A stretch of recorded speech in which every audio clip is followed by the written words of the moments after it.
আমাদেরকে আল্লাহ রাব্বুল আলামিন তার রহমত থেকে নিরাশ হতে বারণ করছেন।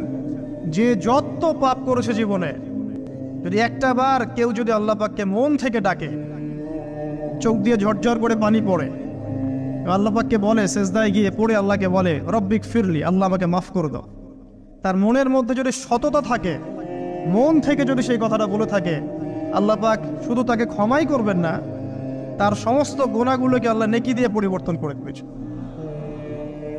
একটা হাদিস পড়ছিলাম, নবী করিম সাল্লাল্লাহু আলাইহি ওয়াসাল্লাম তিনি বলছেন যে লাম্মা কাদাল্লাহুল খালক, যখন আল্লাহ রাব্বুল আলামিন এই মহাবিশ্ব সৃষ্টি করেন, তখন আল্লাহ রাব্বুল আলামিন কাতাবা কিতাবান, একটা কিতাব লিখেছেন, একটা কিতাব আছে আল্লাহর কাছে।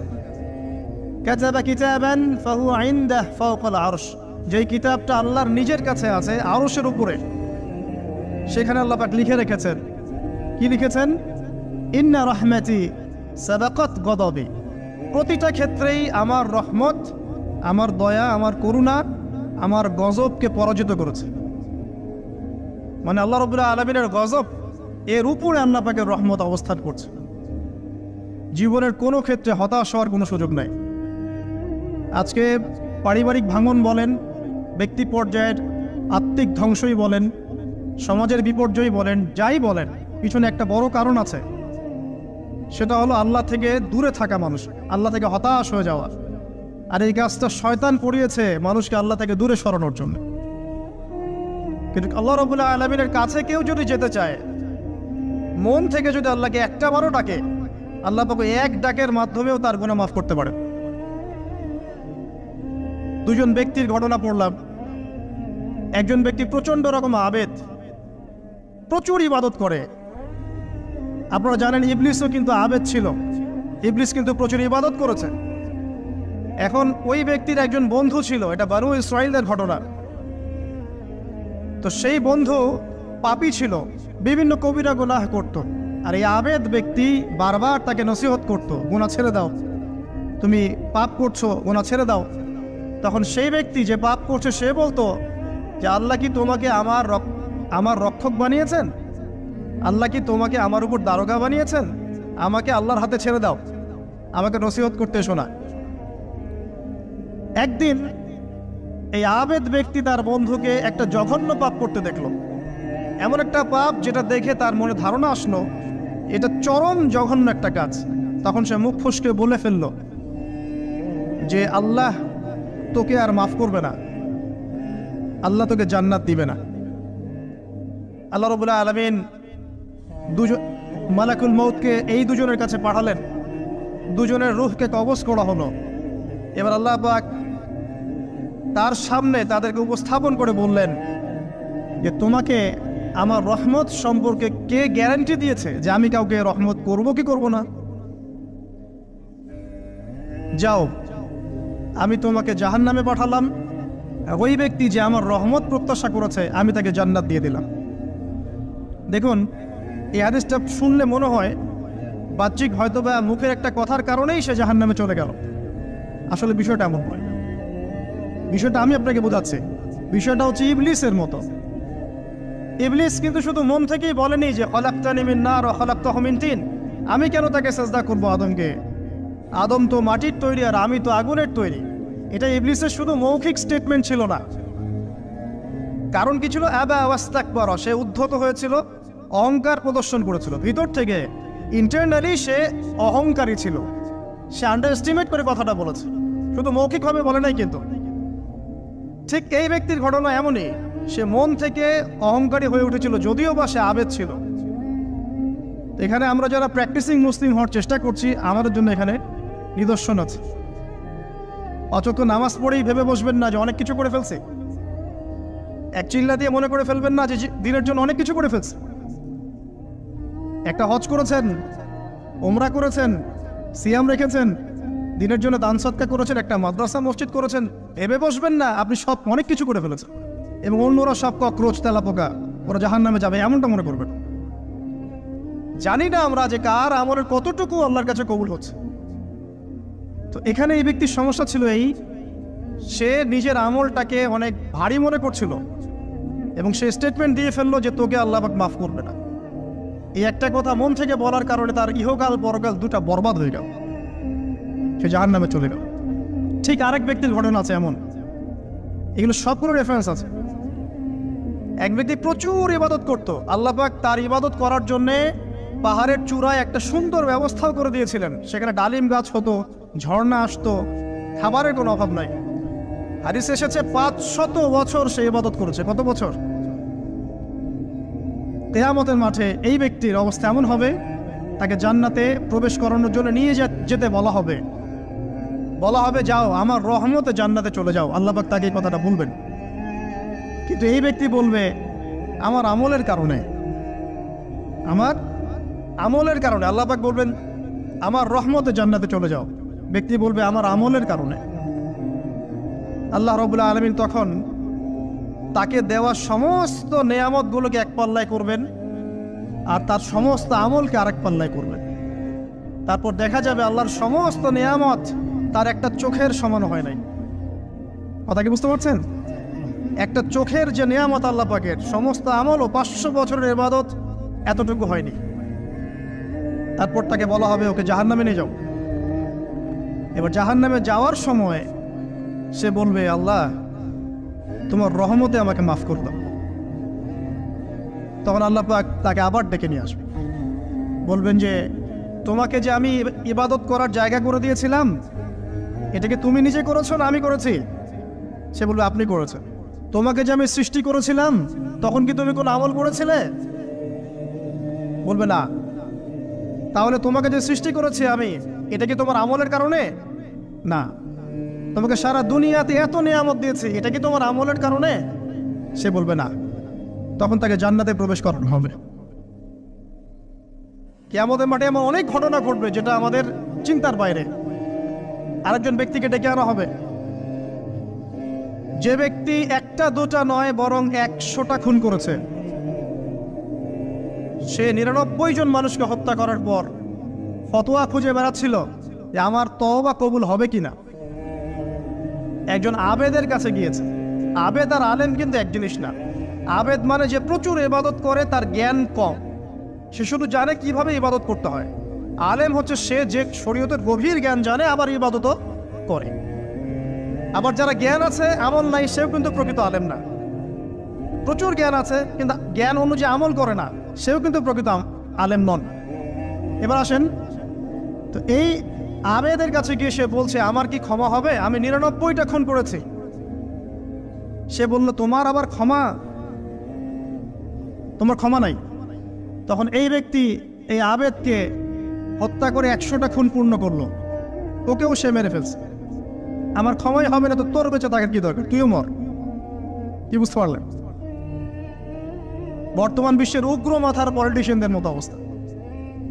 আমার দেশের সমস্যা, তোর দেশ পারমাণবিক বোম্বের উড়াই দিব, মানে এরকম একটা অবস্থা।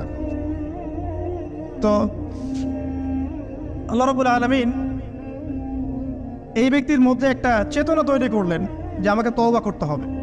সে তখন সার্চ করতে লাগলো আরো কোনো আলেম আছে কিনা। এরপর অনেক দূরে একজন আলেমের সন্ধান পাওয়া গেল। সে সেখানে গেল, তাকে গিয়ে বলল আমার কি ক্ষমা হবে? সে আলেম তাকে বলল হ্যাঁ তোমারও ক্ষমা হতে পারে, যাও তুমি ইস্তেগফার করো এবং এই এলাকা থেকে অন্য এলাকায় চলে যাও। মানে যে এলাকায় তুমি অনেক দিন ছিলে, যেখানে তুমি অনেক পাপ কাজ করেছো, এখানে থাকার দরকার নাই।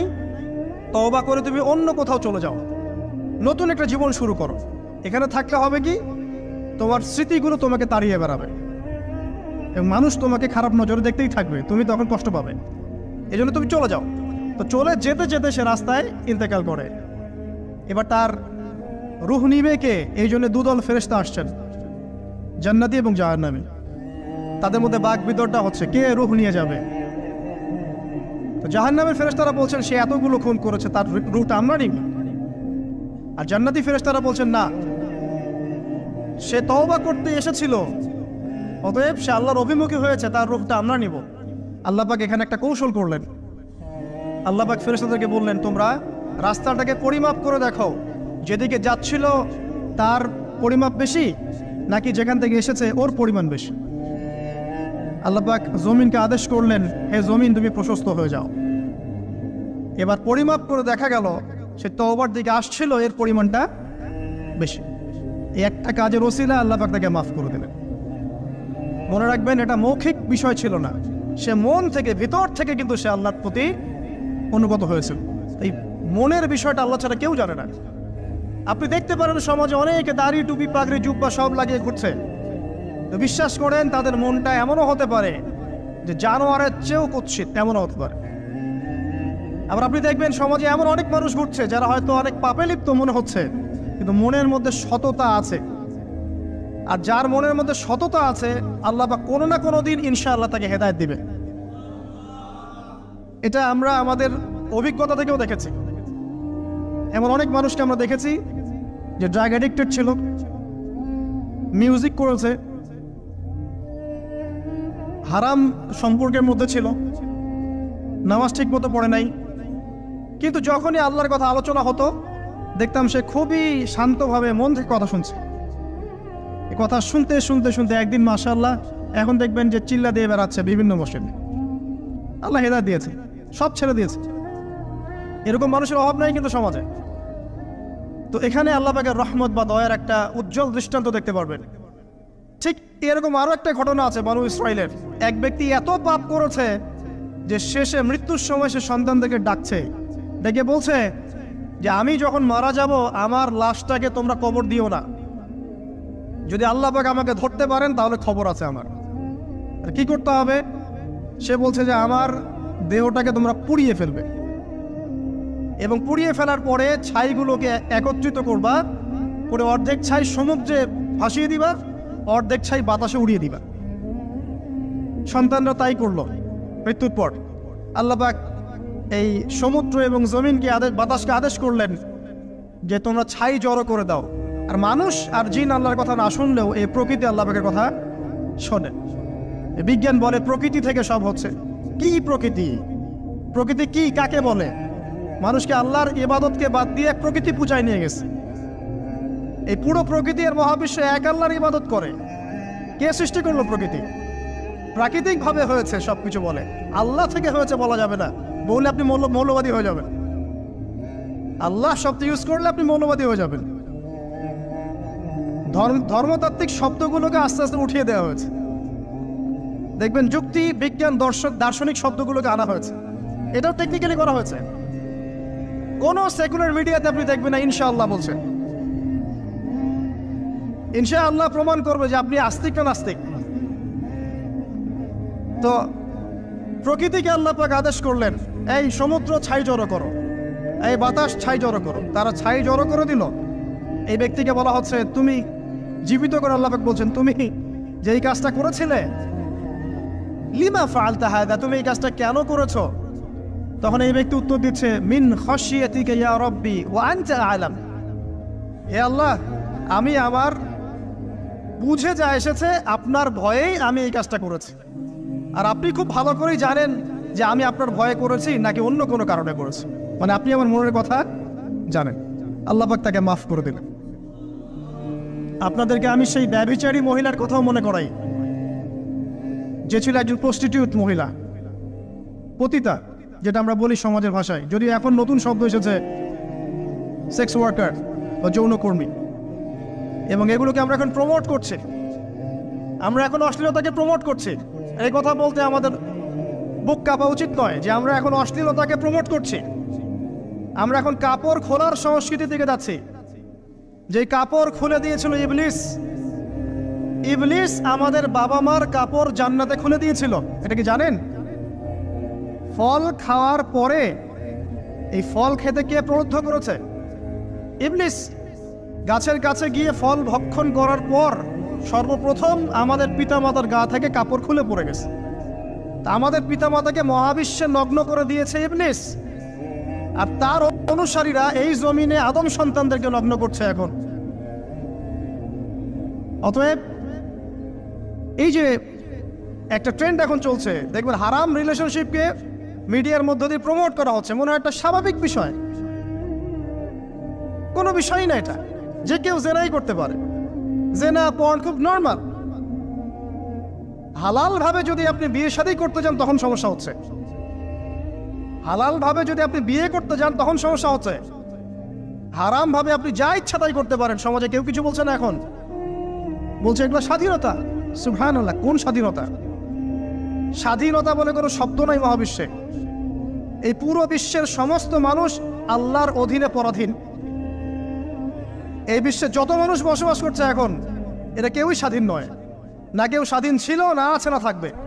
সবাই আল্লাহ পাকের দাসত্বের অধীনে পরাধীন। স্বাধীন সেই এই পৃথিবীতে যে ব্যক্তি শয়তানের তাবেদারি করে, ও নফসের তাবেদারি করে, ও তো স্বাধীন, যা ইচ্ছা তাই করতে পারে।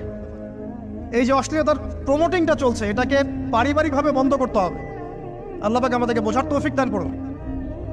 এগুলো যত বাড়বে সমাজে মহামারী আসবে, দেখে নিয়ে মহামারী আসবে, দুর্ভিক্ষ আসবে, সমাজে এমন সব রোগ ব্যাধির জন্ম হবে যেগুলো নামও শোনে নাই মানুষ কখনো, এবং সামনে ভূমিধস অপেক্ষা করছে, এগুলো আসবে। যাই হোক, ওই মহিলা, যে ব্যক্তি একজন যৌনকর্মী ছিল, বা যেটা আমরা বলি ব্যভিচারিণী মহিলা ছিল, একটা কুকুরকে দেখেছে সে পানি পান করার জন্য তৃষ্ণার্ত, সে এটাতে মায়া করে, দয়া করে তার মোজাটাকে নামিয়ে এই কূপ থেকে পানি উঠিয়ে কুকুরকে পান করিয়েছে। এই একটা কাজের বদৌলতে আল্লাহ রাব্বুল আলামিন এই ব্যভিচারী মহিলাকে মাফ করে জান্নাত দিয়ে দিয়েছে। হাদিস এটাও এসেছে, নবী সাল্লাল্লাহু আলাইহি ওয়াসাল্লাম বলেছেন, ইরহামু মান ফিল আরদ, তোমরা সবাই জমিনবাসীর প্রতি রহম করো।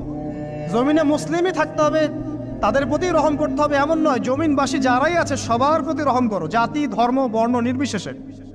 এমনকি পশু পাখির প্রতিও দয়া করো। ইরহামু মান ফিল আরদ, জমিনে যারা আছে সবার প্রতি রহম করো। ইয়ারহামুকুম মান ফিস সামা, যিনি আসমানে আছেন তিনি তোমাদের প্রতি রহম করবে ইনশাআল্লাহ। ইসলাম এই কথাগুলো বলেছে 1400 বছর আগে। আজকের এই বিশ্বের সোকল্ড এই মডার্ন বিশ্বে, যেখানে মানুষের রক্তের কোনো দাম নাই, সেখানে ইসলাম পশু পাখির অধিকার নিয়ে কথা বলেছে 1400 বছর আগে। কাদেরকে কি শিখাতে আসেন? কোরআন এবং সুন্নাহর বাইরে অভ্রান্ত সত্যের কোনো উৎস আছে? এখানে যা আছে তাই চূড়ান্ত। মানতে চাইলে মানেন, না মানতে চাইলে জাহান্নামে যান, কেউ তো বাধ্য করছে না। লাকুম দীনুকুম ওয়ালিয়া দিন। আল্লাহ পাকের রহমত দেখেন। আরেকটা ঘটনা আছে, এমন একটা বিড়ালকে বেঁধে রেখেছিল এক মহিলা, খাবার দেয় নাই, কষ্ট দিয়েছে। একটা বিড়ালকে খাবার না দিয়ে কষ্ট দেওয়ার কারণে এই মহিলাকে আল্লাহ পাক জাহান্নামে পাঠিয়েছে। এরকম কত ঘটনা আছে, এই ঘটনাগুলো হাদিসের পাতায় বর্ণিত আছে। কোরআনে কি বলছে দেখুন। কোরআনের আমি কয়েকটা পয়েন্ট আপনাদেরকে খালি বলছি, এটা নিয়ে আমি সকালে ভাবছিলাম। আল্লাহ পাক আদম আলাইহিস সালামকে সৃষ্টি করেছেন আমরা সবাই জানি, কিন্তু আল্লাহ পাক সূরা সদের মধ্যে বলছেন ইবলিসকে, হে ইবলিস, তোমাকে কিসে বারণ করলো আদমকে সিজদা করতে, যে আদমকে আমি নিজের হাত দিয়ে সৃষ্টি করেছি। আল্লাহ রাব্বুল আলামিন যে আমাদেরকে এত যত্ন করে ভালোবেসে সৃষ্টি করেছেন, এটা কি আল্লাহ পাকের দয়ার নিদর্শন নয়? মহাবিশ্বের অন্য কোন মাখলুক সৃষ্টির ব্যাপারে আল্লাহ পাক বলেন নাই খলাকতু বিয়াদাই, আমি নিজ হাতে তাকে সৃষ্টি করেছি। শুধু সৃষ্টি নয়, সৃষ্টি করার পর আল্লাহ পাক তাকে সমস্ত নাম শিক্ষা দিয়েছেন।